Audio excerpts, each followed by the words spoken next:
Oordenking tyd en ons is besig met Paulus se reise en sendingreise en vandag kyk ons bietjie na avonture. Nou ek weet nie hoe onlangs was jy bevoorreg genoeg om op vakansie te gaan of op een of ander avontuur of reis of miskien was jy vir lank nou oor see of iewers in die Kaap waar jy ook al vakansie hou. Miskien bly jy tans oor see en ek sê altyd vir almal wat oor see bly, onthou ons hier in Suid-Afrika bly ook oor see. Ons bly as jy in Australië sit, bly ons oor see van jou af. So ons is ook oor see.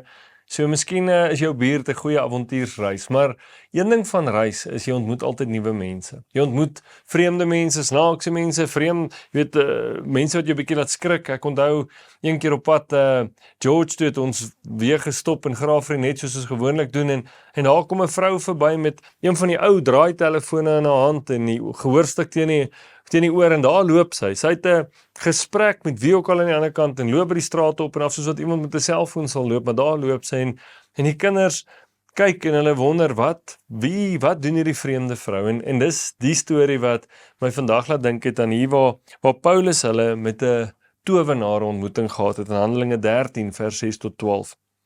Daarna het hulle die hele eiland deurgegaan tot by Pafos, waar hulle 'n Joodse towenaar met die naam Bar-Jesus teëgekom het, wat voorgegee dat hy 'n profeet is.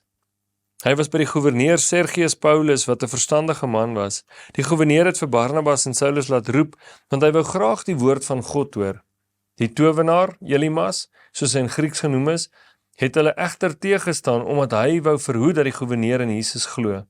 Maar Saulus, dit is Paulus, vol van die Heilige Gees, het hom skerp aangekyk en gesê, duiwelskind, deurtrapte skelm en bedrieër, vyand van alles wat reg is, jy sal ophou om in die pad van die Here te staan. Die Here gaan jou nou straf, jy sal blind word en die son 'n tyd lank nie sien nie. Onmiddellik het alles vir hom vaag en donker geword, en hy het rondgetas na iemand om hom aan die hand te lei. Die goewerneur was diep onder die indruk van die leer van die Here. Toe hy sien wat gebeur het hy gelowig geword. Dis soos Tolla van der Merwe altyd sal sê, is 'n rowwe storie hierdie.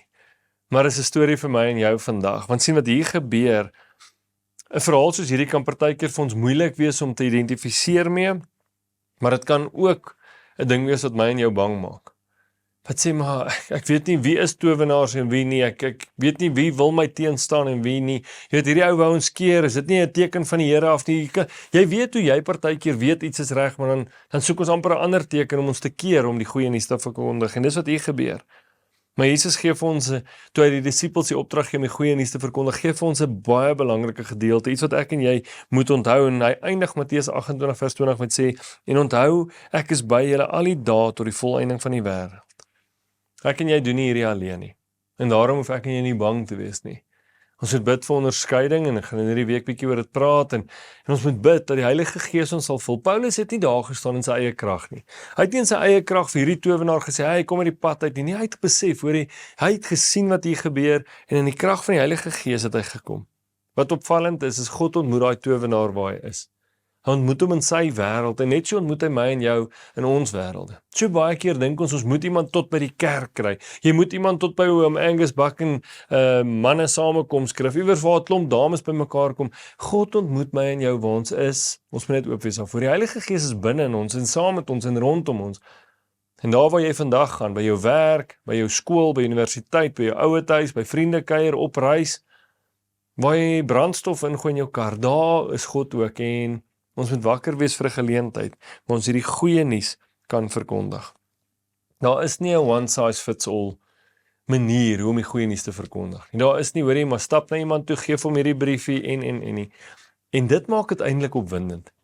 Kan jy dink, ons het elkeen net 'n traktaatjie gehad, en ons moes maar net deur hierdie wêreld gaan, en net uitdeel, en hierdie ou wil dit nie vat nie, daai een vat dit, maar hy gooi dit weer weg.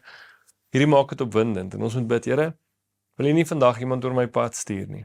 En 1, laat ek nie bang wees wanneer hulle vreemd is nie, maar 2, dat ek vrymoedigheid het om hulle te vertel van u krag en u mag. Iets wat vir my uitstaan in hierdie storie, God is ver bo enige kragte en magte wat hier op die aarde is of selfs bo die aarde. God is in beheer en God is groot. En hier weer sien ons dat hy oor alles heers. Dis die God wie ek en jy aanbid, en mag dit jou vandag bemoedig, waar ook al jy gaan, wat ook al jy mee stoei, mag jy weet, ons, ek en jy, aanbid die enigste lewende, almagtige God. Kom ons bid saam. Here, dankie hiervoor. Dankie vir die besef dat Jesus u teenwoordig is met die krag van die Heilige Gees. En dan 'n vraag wat ons mekaar moet vra is, waarmee is u besig nou in my lewe? Wie is die mense oor my pad wat die goeie nuus nog nie gehoor het nie of dit nie reg gehoor het? En wie is die mense wat 'n valse weergawe van wie u is glo? Mag ons vandag deur gewone gesprekke, alledaagse gesprekke, mag ons iewers daarby uitkom waar u dan die geleentheid gee waar ons hulle kan vertel. Ons kan getuig en die Heilige Gees kan oortuig. Here, dankie vir hierdie storie oor 'n towenaar en soms kan dit 'n mens bang maak. Maar u kom vandag en weer wys ons u is bo dit en groter en sterker en u is almagtig. Ek prys u daarvoor. In Jesus naam. Amen. Geseënde dag. Mag jy regtig die Here so beleef daar waar jy is. Totsiens.